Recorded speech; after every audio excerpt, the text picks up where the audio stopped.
Welcome to Talk with Tara, the podcast where we dive into the bold, the funny, and the fascinating. I'm Tara, your host, bringing you unfiltered conversations on life, love, and everything in between.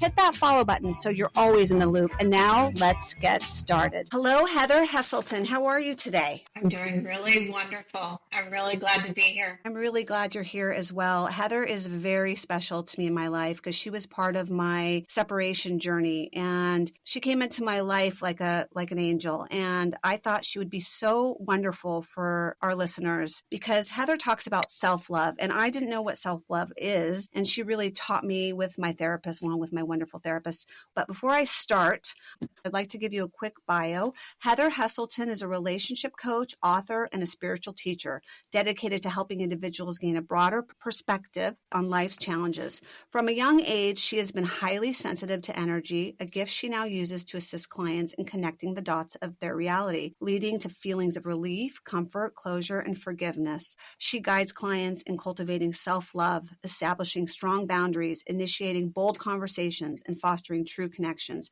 Stay tuned, and at the end, you're going to learn about this wonderful women's retreat on the coast of Spain that Heather and her team are hosting. It sounds incredible, and it's a really amazing price. And on a personal note, like I said, Heather was a really important person in my life, and she's just like a warm hug or just an amazing cup of tea. That's the way I could describe her. So before we start, Heather, can you tell us how you got into coaching and a little bit about yourself?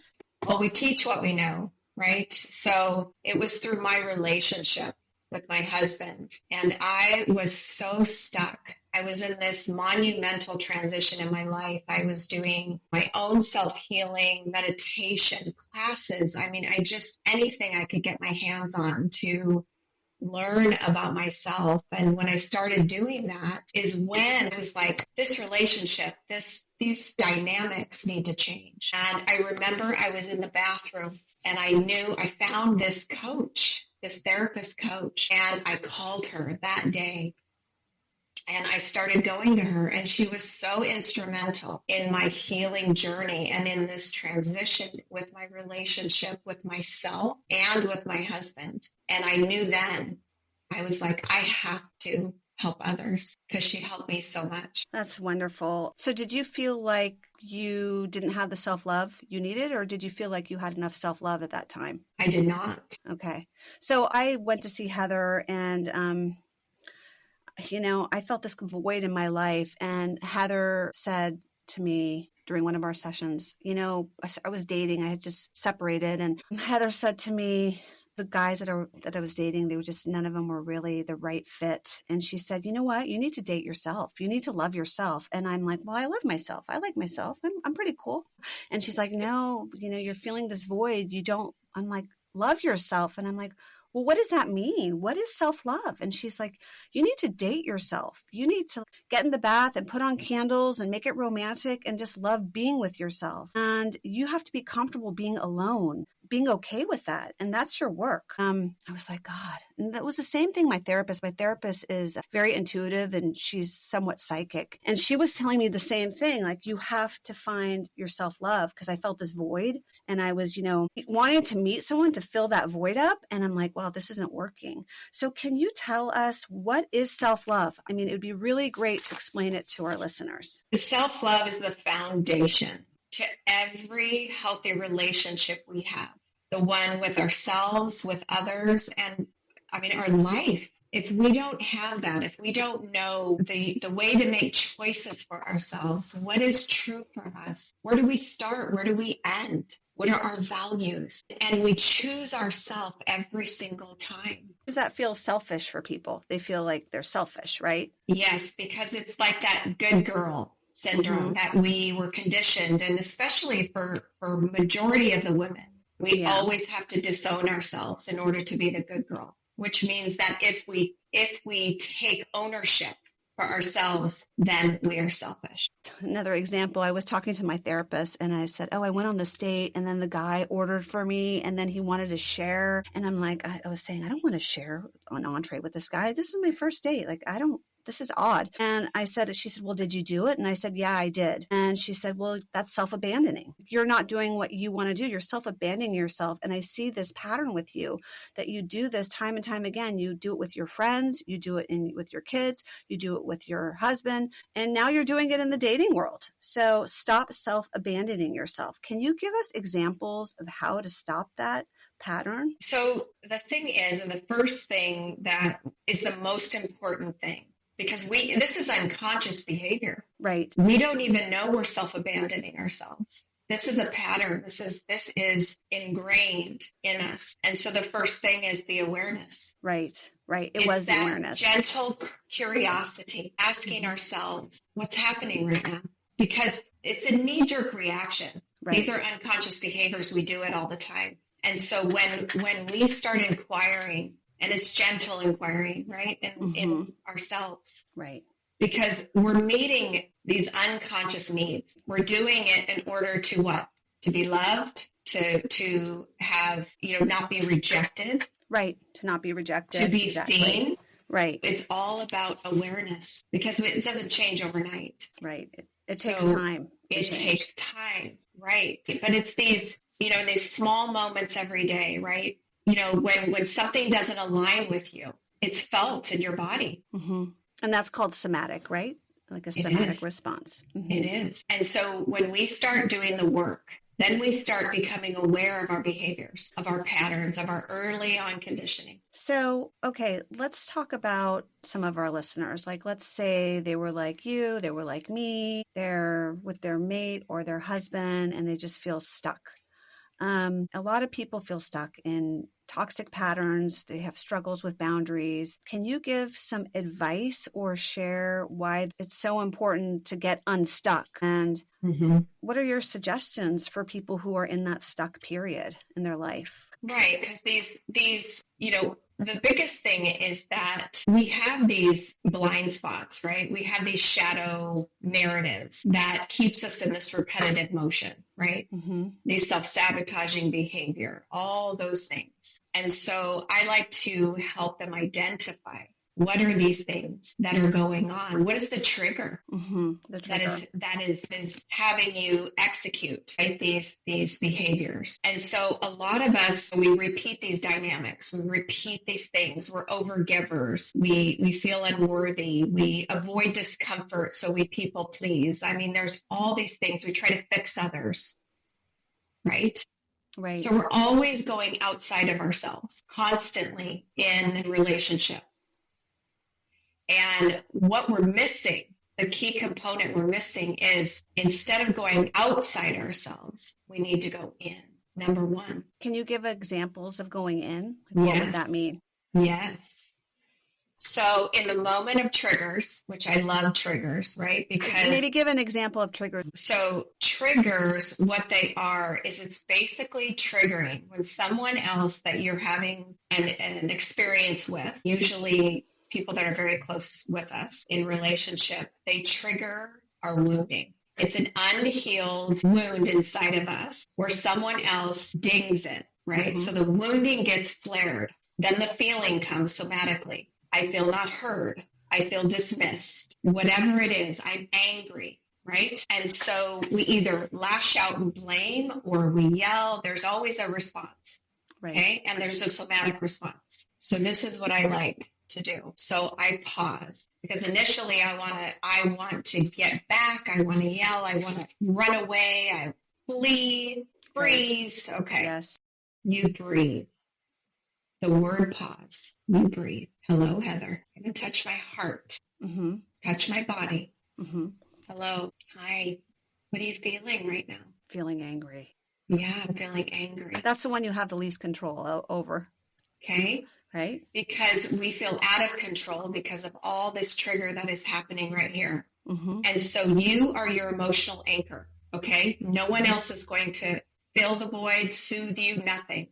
Mm-hmm. You. And so let's anchor. That's why I say breathe, pause, breathe, and anchor. And so it's not about fixing, right? It's about awareness. Mm-hmm. It's about self-soothing. It's about self-love. Mm-hmm.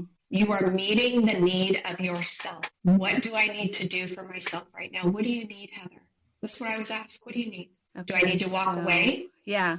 Okay, what if it's you need to walk away? Do I need to walk away?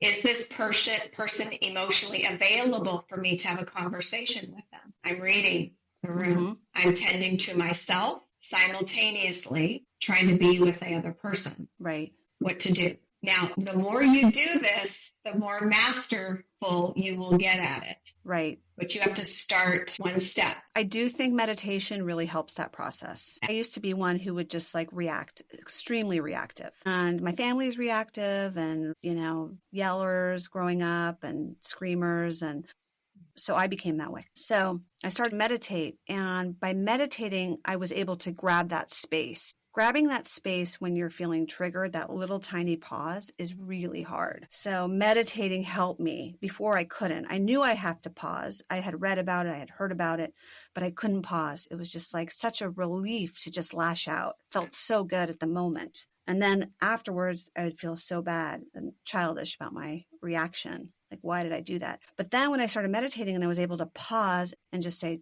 don't react, don't react, don't react. That's what I would do. I say, don't react, just wait, just be by yourself and recalibrate. Then I was able to recalibrate and kind of meet my own needs. No, that's exactly it. And the one thing that in my story, the one thing I had to do as well was in my relationship, we both have, and in any, you might have an eruption, right? The trigger might create that, like you were saying. Right. And so there were moments that I had to breathe and pause myself, but the other person was still coming at me, right? Because there's anxiety when there's silence, when there's a pause, right? Yes. So getting in that anchor, grounding myself, and there are points and sometimes where you have to do this with the other person. So in case you're listening, Heather is raising her hand like, stop. Right. Stop. And what I'll say is, I can't do this right now. I.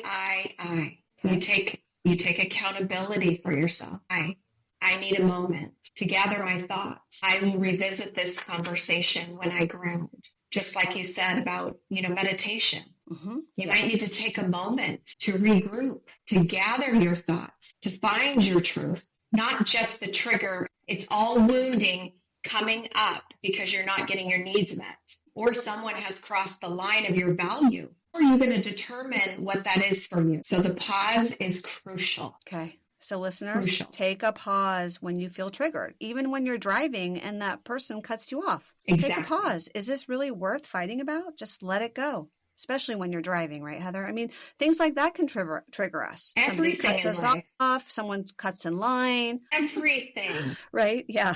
And so then with that, after the pause, then I need to meet my own need. Okay. Let's talk about that. So then I ask myself, what are you needing? What need do you need to meet for yourself? But what if the needing is like something the other person has to give you? Like, I need my husband to listen to me and he never listens to me. I've told him 10 times that the soccer bag is by the door. And again, he's asking me for the 10th time. I need this guy to listen to me, but he's not doing that. So then what do you do? So this is where the bold conversation comes into play. And so when we do the work of self-love, right? Self-love is knowing yourself. It's having that love relationship with yourself or your values. What are your non-negotiables? What are your negotiables? That's a good idea to write it down. Know what they are. Always, I tell everyone in relationships, if you're looking for a new one or you're in an existing one, it's never too late any time of your life to do this. So back to, if your partner, which was my case as well, my shadow narrative is I'm not seen or heard, okay? And really what it was I didn't see or hear myself. So I had to learn to hear myself, to meet my needs, to make choices that align with me. And so I had to get clear on what that was first before going to my husband and having those difficult conversations and saying, these are my negotiables. These are my non-negotiables. And I know this is going to take time to build because we have a dynamic that we are trying to unlearn. Right. Yes. That we are trying to meet our own needs and come together. So if I'm not being heard, as now my husband and I have come to this place where we've worked really hard and we have the language and the tools now. Wow. And do we still have, Congratulations. thank you, but do we still have triggers? Absolutely. Do we have bad days? Sure. But we know now how to maneuver through those in a healthy way. And so if I'm not being heard and this pattern keeps on repeating itself, then I'm going to have that conversation. But they're going to be boundaries with love. Why is it so hard for people, especially women, to set boundaries, you think? Oh my gosh, fear.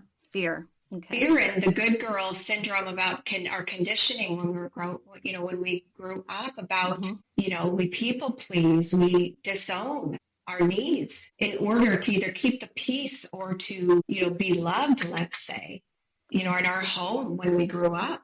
Some people overachievers because that's the way to receive love. And we've been conditioned in many ways, and no fault to our parents. Mm-hmm. They were dealt with what they knew how in that era. And so we're just here trying to unlearn these ways and take back ourselves and to take ownership for our lives and the choices that we want to make. And our internal power, not power over, just power within. How do people set boundaries? Let's say, a lot of my friends will say, well, I'm not comfortable saying no to someone. Right. What are some, like they don't want to do something, but they do it anyway. Right. What are some ways to set boundaries without hurting the other person's feelings? This is such a great question. So I call it boundaries with love. Mm-hmm.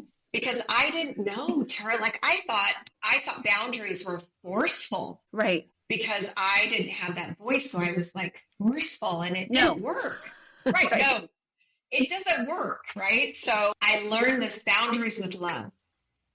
And it's such a great example. So if my best friend calls me and she's just like, I just need you.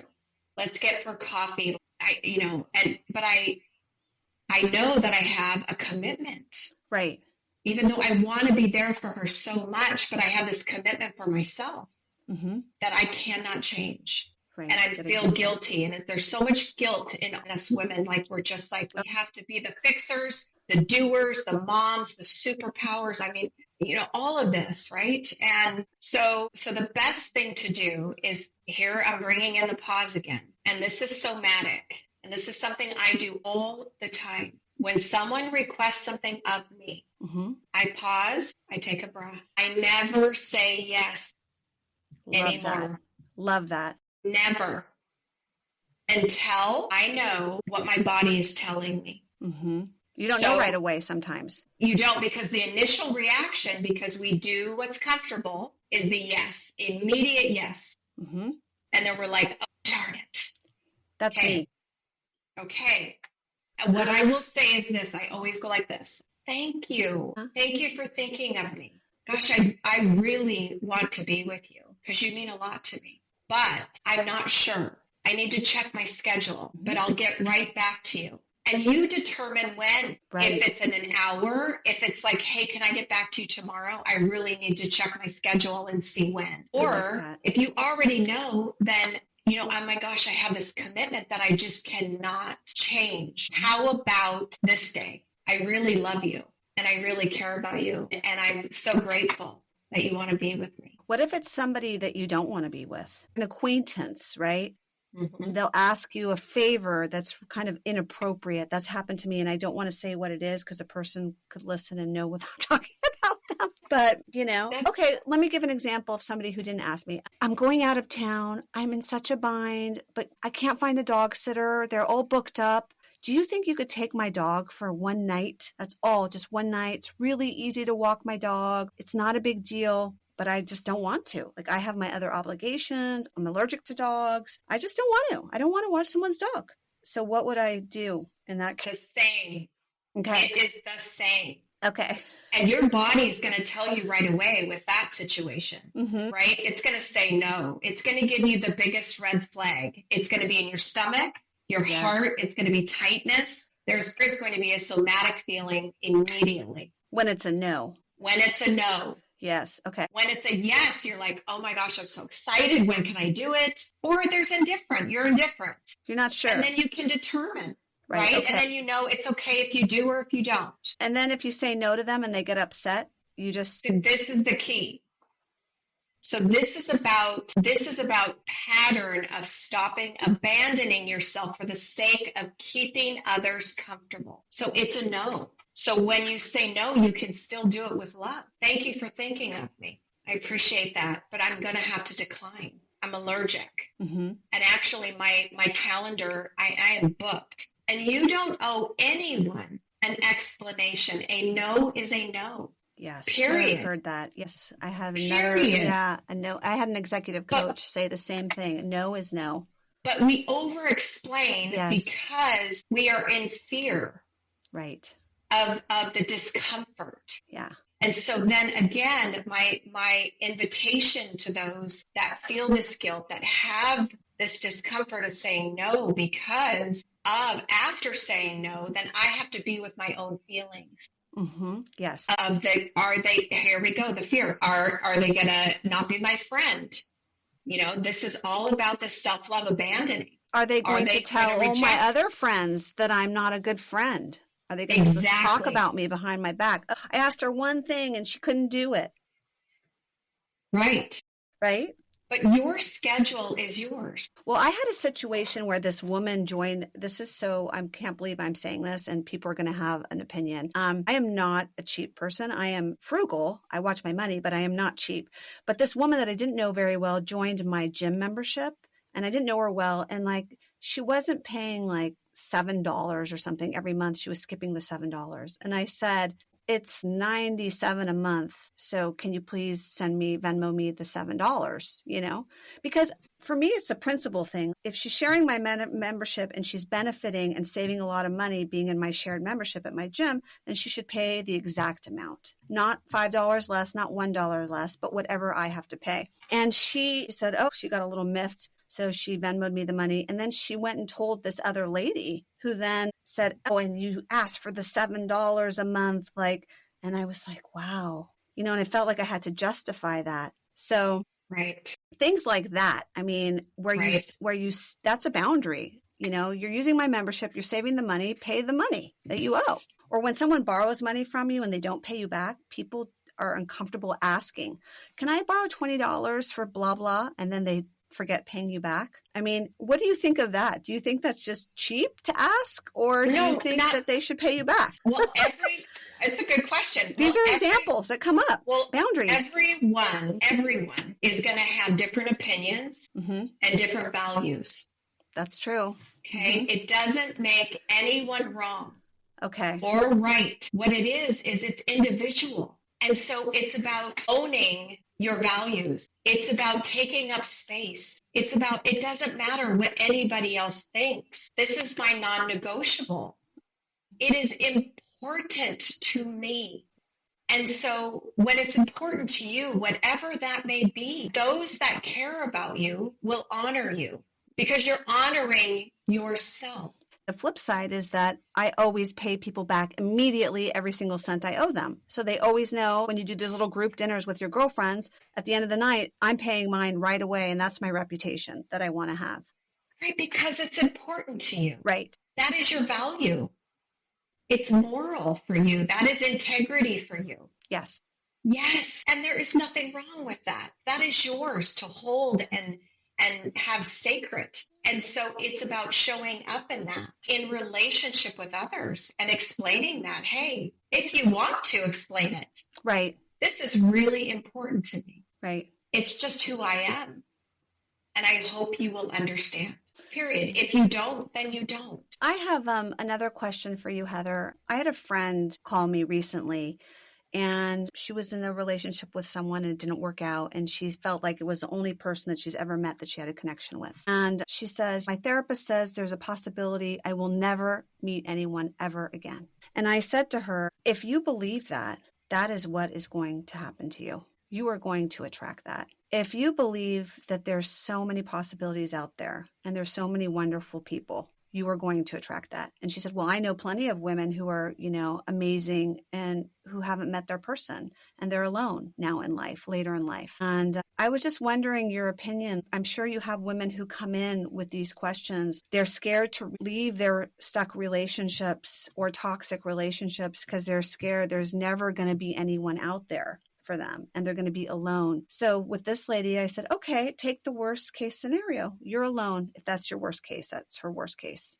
You're alone. You never meet someone. You want to believe that. That's your belief system. Let's take that as your belief system. So if you're then start doing things that you love to do, start loving being with yourself, start trying to go to classes, start enjoying your life. Yes. I mean, what do you think of that, this whole scenario? Well, you just said it. It was beautiful. You know, it's so important that we don't chase external validation, external things to meet those needs or to help us feel whole, because it starts here. And then when you do all those things you were just talking about and you do the work for yourself, you are going to start attracting love, because the love that's emanating from yourself and the values that you exude and the space that you take up and all those things, I mean, it's just magical. And this attraction, when people come to you, that you are going to receive the love that you exude. I so agree with that, because I've seen it happen. Yes. So I've seen it. I've been the person that was scared, and then I've been the person who's like, all right, this is happening. And yes, I am going to, and also, I mean, I was the person who's kind of forcing some things in my life. And then I kind of just let go and surrender, but in a very positive, more with a positive outlook, and things just started happening to me. I think there is something to surrendering and the universe for what you need and getting your needs met. And some people see that as very woo-woo. And I think they're missing out on an opportunity. What are your thoughts on that? Well, I mean, my goodness. So if we are scientific, let's say, and energy is energy, the atoms and molecules, everything is living. Yes. So everything is connected. And the more we work that muscle, the more we're open to receiving, things show up every single day. You're putting out all these rockets of desires. Now, it's like we say, you know, that cliche, what we think is what shows up. And when we change our thoughts and when we rewire our narratives, when we rewire and unlearn what we learned, and we're starting to take in so much more love, it's really about receiving. Because when we have all our patterns, we're a barrier. Right. We push away love. And when we start doing this inside, we start attracting love. Yes, for sure. And, you know, it's like when we stop abandoning ourselves, okay, and we start loving ourselves, we start attracting the people, the situations that reinforce the love that we feel inside. Have you seen this with your clients? Have you seen the woman that I'm describing? I mean, is she kind of a persona, and then the person who's like, okay, I'm going to just stop this. I'm going to start attracting. Yes, it's inevitable. Yeah. It just is. I can't explain. It just happens because your whole self changes. Just even when, I wonder if you have experienced this, okay? Oh my gosh. When you started changing these patterns and really becoming aware of your internal landscape and all these things that that you think and you do, and you're changing this, did you start noticing people would be like, wow, and they don't even, it's just the way you look. They're like, you're different. You look different. Did you do something to your hair? That actually happened to me at the gym. This guy said, you look different. Did you do something? You look really good. I'm like, a friend. He's married. He wasn't picking up on me. A friend of mine. And this is exactly what happens. And it started happening to me. Yeah. And they're like, what did you do? I did a overhaul inside. You know? Yes. Not on the outer. Yes. Well, what do you tell a woman though who's stuck in this like bad marriage or bad relationship? They come to you and they say, what is your advice? What are the first steps to get unstuck? The first thing, the number one thing, is you have to start with you. It's not about them right now. This is about you, because you have to know where you start and where you end. What are you wanting? What does it look like? What are the needs that you need to meet for yourself first, so that you're able to articulate them? Because remember, we have to anchor. Right. We are our emotional anchor. Then, if your partner is willing to do the work and show up with you, then it's worth continuing together. If your partner says it's all about you, you're the problem, I'm not going to therapy, I'm not willing to work on this. Well, what if it's addiction? Same thing. You have to decide for yourself. But I always like to say, if you're not in an abusive relationship, you are not in harm's way, right? Then I say, no knee-jerk reaction. Work on yourself. Because the more you do this, the more strength, the more power you're going to gain, you're going to build. And then the decisions and the choices are going to become very clear. And you will know the right time. And working on yourself could mean, ladies, if you are financially not able to leave your husband and he's not a good guy, it means, okay, how am I going to get a job right now and start being independent? Fine. You know, you get a lot of gratification from working. And so it's like, okay, I'm going to start working. I'm going to start working on my career. I'm going to start going to the gym. I'm going to start taking care of myself. I'm going to fix my hair the way I like it and just make myself a priority. And then kind of get yourself strong again. Get yourself in a place where you can then make the decision if I want to stay or if I want to leave. Correct. But like you said, take a breath, work on yourself first. But if it's addiction, I think it's pretty hard. At the beginning of March, I'm going to have a marriage counselor, and addiction's a hard one because the other person won't often admit that they have a problem. Oh, yes. There's so many layers here, and we're only touching on right. Tidbits, but you are so correct about self-care. There's many aspects of that, and it's not just the bubble baths but it's needed. Right. Like what you said, the working out, the creating things for yourself that make you feel good. Hanging out with your girlfriends. Yes. Cultivating those friendships. And I always say do it alongside the inner self-care. Right. So they're self-care, it's all needed. Definitely. Yeah, I get a lot of joy hanging out with my girlfriends. And sometimes I think if I lived on a commune with a bunch of women and we all had like a group dinner at night and did our things during the day, I'd be very content. I've said that too with a girlfriend, like if we just had houses next to each other. It'd be so fun. I went to dinner with a woman who has a menopause education center who I'll also be interviewing. And she said that there's something like that actually exists where women have built these tiny homes and they live in a community together. So look that up. I wouldn't doubt it. Like later on in life, it'd be so fun. It'd be so fun. Just to have that. And speaking of that, let's talk a little bit about this retreat you're having. It sounds amazing. And then before we wrap up, if you can tell people how they can reach you, about the wellness center that you started with your sister, any kind of information like that would be spectacular. Yes. So I work in Novato. It's at Tongbu Wellness Center. It's my sister's center. And I have an office there, and I love working with my sister. She's an acupuncturist. She is a doctor of Chinese medicine. Okay, got it. Mm-hmm. And so how you can reach me or get a hold of me, it's Heather, my name, heatherheselton.com. And it'll be in the show notes.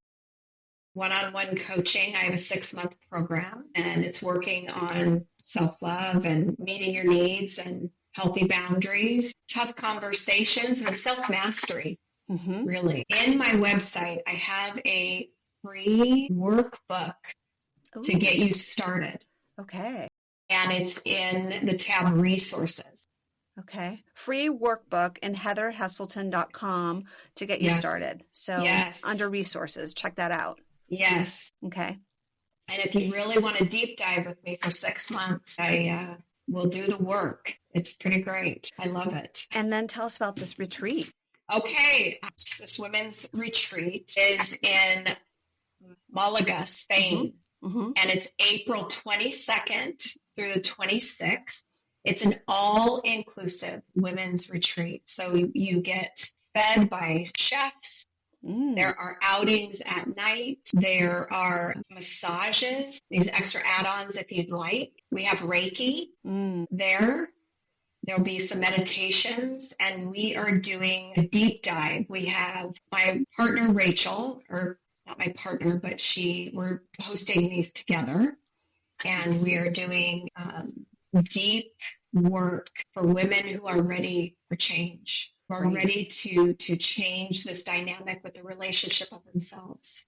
Oh, that's great. And to really move in and learn about purpose and what they want in their lives, career. Yeah, there's a big career component, right, to the retreat? There is. These are highly driven, women, as we all are, right? Mm-hmm. And so, it's not so much about your business per se, but it's women who are looking for a change. Mm-hmm. They don't want to do that career anymore. They're looking for more purpose in their life. Right. And to step boldly into themselves and into this newness that they want. Mm-hmm. And so this retreat is going to help them get clearer and to learn how to shift those dynamics. And there's some experts there. Oh, yes. Yeah. Yes. On that, I saw. Okay. That's so great. Yes. And so on my website, mm-hmm. It's under retreats. Okay. They can look at it, and if they want more information, they can book a call. Okay. Yeah. That's great. That sounds great. Well, Heather, thank you so much. It was so wonderful having this discussion today. Thank you, Tara. Thank you for having me. Thanks for listening to Talk with Tara. Thanks for listening to Talk with Tara. If you loved today's episode, please follow the show and share it with a friend. Stay tuned. There's so much more to talk about. See you next time.